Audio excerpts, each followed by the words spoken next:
विश्व प्रसिद्ध मुक्ताकाश रंगमंच धनुजात्रा जेमिति जेमिति धनुजात्रा आग को बढ़ुची सेमिति सेमिति कृष्ण बलराम को केमिति युद्ध रे परास्त करिवे एवं निजर अमरत्व रक्षा करिवे से नहीं नीति कंस महाराज रचुचंती नुआ नुआ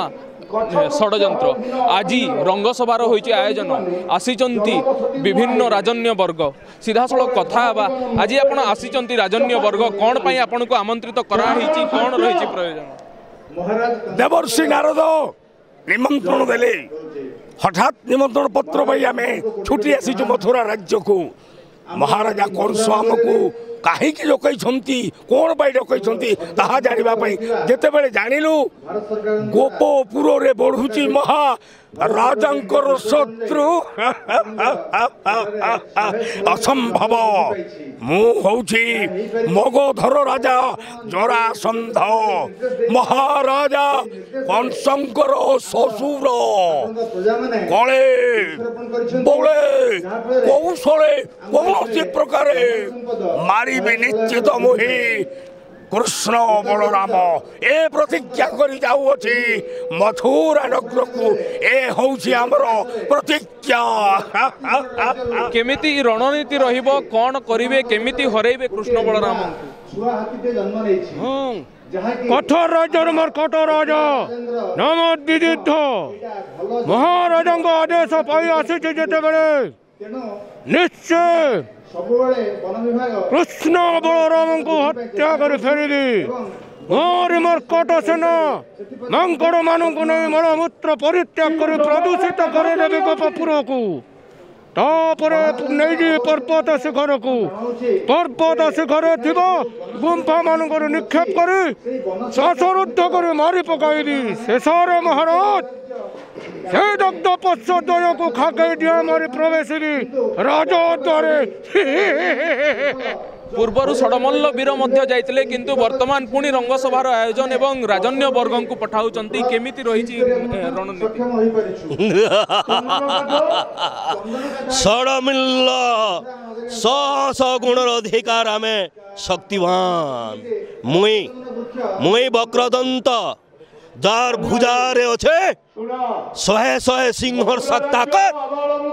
जार गोटे विधा पड़ले लाख लाख सैन्य चिटपटांग देखिर मरी जाए सन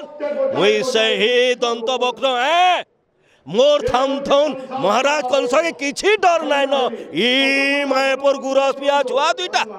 चिया चिपलावर के टोटी के धर देले पजाड़ी बोदो बोदो बाहरी जीवा अरे धरिक आनिक फिकी देमी महाराज रो पातले निश्चित भाव केमिति परास्त करिवे कौन रहिथिबो युद्ध कौशल कौन रहिबो कौन कहिबे मणिकुंडल देशर राजा मुहि नाम मोर सौर दास बाहुद्वय अच्छी मोर सहस्र सिंहर बल जार पदाघात सही न पारि वसुधा करे रक्त उत्कारण आउ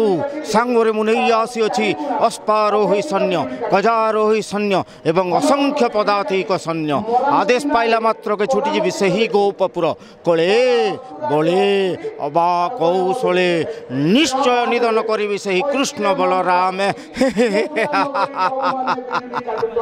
महाराज कंसंकर जो माने आशीर्वाद रही आपण आज माने तांकर विश्वास सहित जाउचंती युद्ध करिया पई कोन कहबे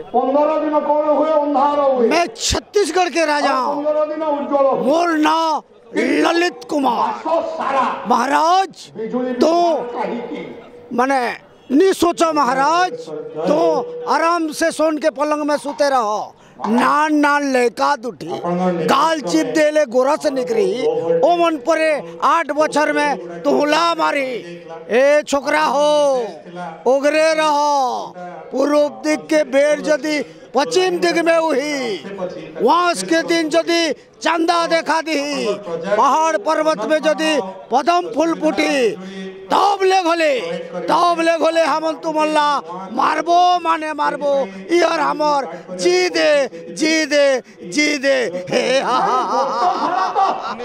देखुले जमीन कि राजन्य वर्ग आसी सारी एवं रंगसभार आयोजन हो सारी राजन्य वर्ग को कंस महाराज पठाउचंती मथुरा गोप कृष्ण बलराम को निहत करने।